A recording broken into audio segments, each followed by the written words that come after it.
à tous. Alors aujourd'hui, je vous propose l'exercice du manuel e-parcours 4e.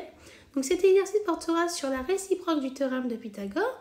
Mais là, l'objectif de cet exercice est de montrer qu'un triangle n'est pas rectangle. Donc à ce moment-là, tu vas devoir utiliser sa contraposée. Je t'invite donc à faire cet exercice, donc de mettre la vidéo en pause et lorsque tu auras terminé, de mettre la fonction play. Je suppose que tu as eu le temps de faire cet exercice, donc nous allons corriger cela ensemble. Donc comme tu sais, comme d'habitude, on va déjà écrire que dans le triangle, donc ici notre triangle c'est MNP, d'accord?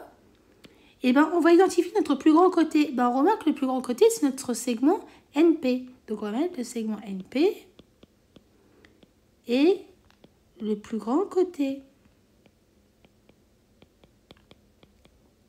Donc là on va dire quoi? D'une part, on va voir NP au carré qui est égal à 10,3 au carré. Et quand tu fais ça sur ta calculatrice, tu vas trouver 106,09.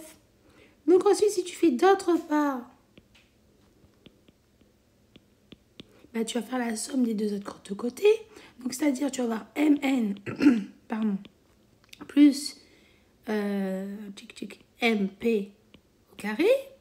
Donc, tu sais que MN, ici, c'est 9,6. Donc, on va mettre 9,6 au carré. Plus 4 au carré. Donc, tu sais que 9,6 au carré, ça te donne 92,16 plus 16. Parce que tu sais que 4 au carré, ça fait 16. Et là, tu vas trouver 108,16. Or, nous, regarde.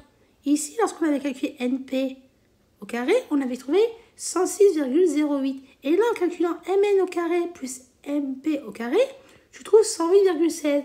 Donc, on voit qu'on n'a pas le même résultat. Donc, ça veut dire quoi? Regarde. Comme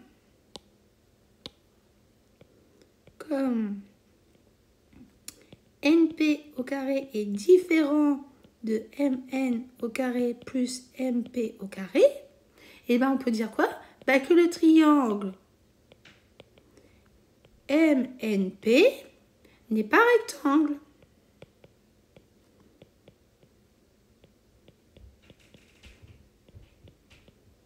D'accord? D'après la contraposée du théorème de Pythagore.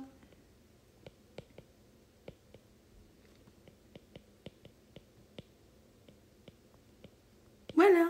Donc là, on a montré que notre triangle n'était pas rectangle d'après la contraposée du théorème de Pythagore. Donc voilà. Donc j'espère que tu as pu comprendre. Et comme, tu vois, c'est le même raisonnement comme si tu montrais avec la réciproque. Donc de toute façon, là, c'est la réciproque que tu utilises. Mais c'est jusqu'à la fin. Comme tu arrives dans une conclusion que tu trouves qu'on n'a pas le même résultat, donc ça veut dire que notre triangle n'est pas rectangle, et là, tu utilises la contraposée du théorème de Pythagore. Voilà. Donc n'oublie pas. C'est vraiment important déjà en premier lieu d'identifier son plus grand côté. Ensuite la rédaction parce que cela fait partie de ton raisonnement. Donc un raisonnement c'est ensuite pour faire une démonstration. Et là le but de notre démonstration c'est de montrer que ce triangle là n'était pas rectangle. Voilà donc je te dis donc à bientôt et au revoir.